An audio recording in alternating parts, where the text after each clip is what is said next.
Yeah, and so now we want to just talk a little bit about why, how you can reprogram. So we talked a little bit about how it gets programmed, how the programming affects our lives, and now we want to talk about how you reprogram. And of course, we've talked quite a bit about RTT here.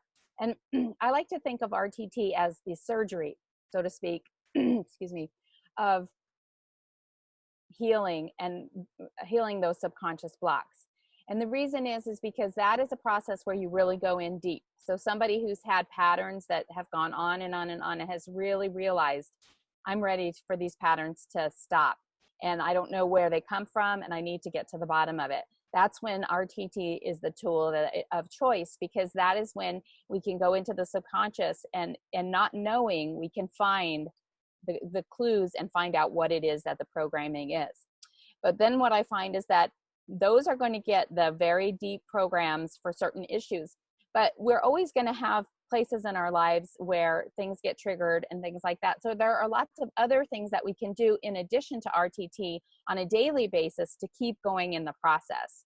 So after you've had RTT, then you have the tools that you can start to use other tools to help you, and then only need RTT at certain times when you've reached a block and you can't do it yourself. So RTT again is the first one, and then Nini and Nicole are going to tell you a little bit about some other ideas that also help to let you become aware of what's going on in your subconscious.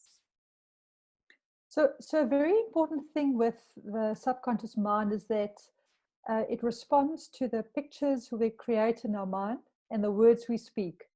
And so the first thing is to become very present about what pictures are you creating regarding issues that you want to have changed. So say with a driving issue, if you are fearful of driving on a highway, if you're constantly going to visit yourself being blocked, being in traffic jams, having people on your tail, people driving badly, you recreating those anxious, fearful moments for you over and over and again. And so a large part of this breaking free from old habit patterns is actually seeing yourself coping in an amazing way, seeing yourself staying level-headed, seeing yourself taking your power back and being present, being a good driver or whatever.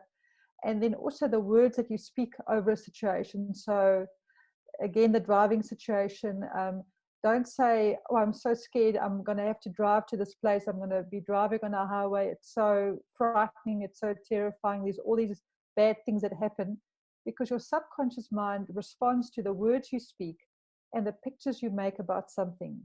So when you become deliberate about the words that you speak about a situation, and then those words obviously it's painting a picture for your mind, that you now actually are going to be programming your mind positively or negatively regarding that topic.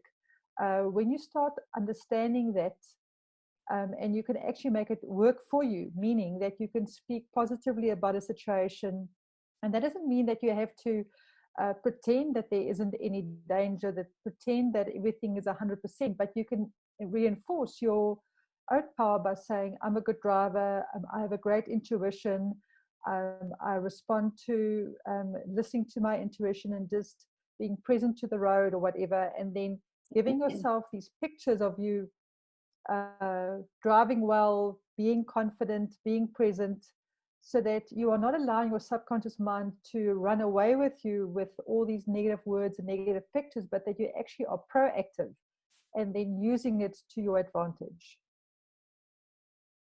Absolutely. Another thing that we say in RTT is making the familiar unfamiliar and the unfamiliar familiar. So for instance, if you have a specific morning routine, maybe you wake up, the alarm goes off, you're grumpy, you just start going into your day.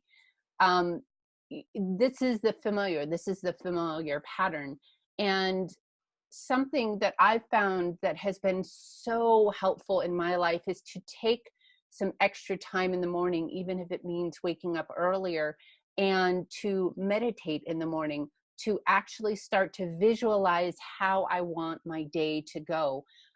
So making what used to be unfamiliar now familiar. So I used to just get up and one thing would happen, and it's kind of like if you get up and you stub your toe, then you spill your coffee, that, all these different things can start to spiral out of control. And that's just kind of being run by the subconscious programming that we've already been done, instead of waking up and having an intention. Okay, today is going to go good.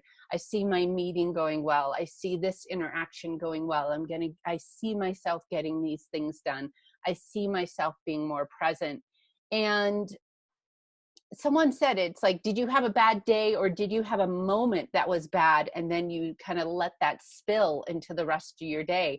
So it's the exact same thing. If you wake up, you stub your toe, and instead of actually like stopping and being like, oh, you know, what happened? Let me pay attention to my throbbing toe. We just keep going and going. And so that's where we start spilling more things and making more mistakes and getting more grumpy, and then one thing after another. So I think we have opportunity at the beginning of the day, but we also have opportunity at any time where we can stop and get present, kind of regroup ourselves, see what's going on. And again, this is not familiar for most people to do. So that's the beauty of this process. And again, it's kind of a tongue twister at first until you really get it. We want to take what we're doing negatively that's familiar and start to make that unfamiliar. And we can do that by becoming more aware of it, more present, notice what that thing is that we don't want to continually go towards. And then make what's unfamiliar, which are the things that we really want. Wake up, be present, be mindful while I'm eating, make more time in the morning when I know I've got something busy to do.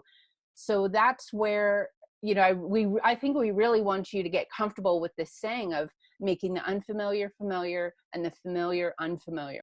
Thank you so much for joining the conversation at Speaking Subconsciously. Remember, you are always enough. We'll see you next time.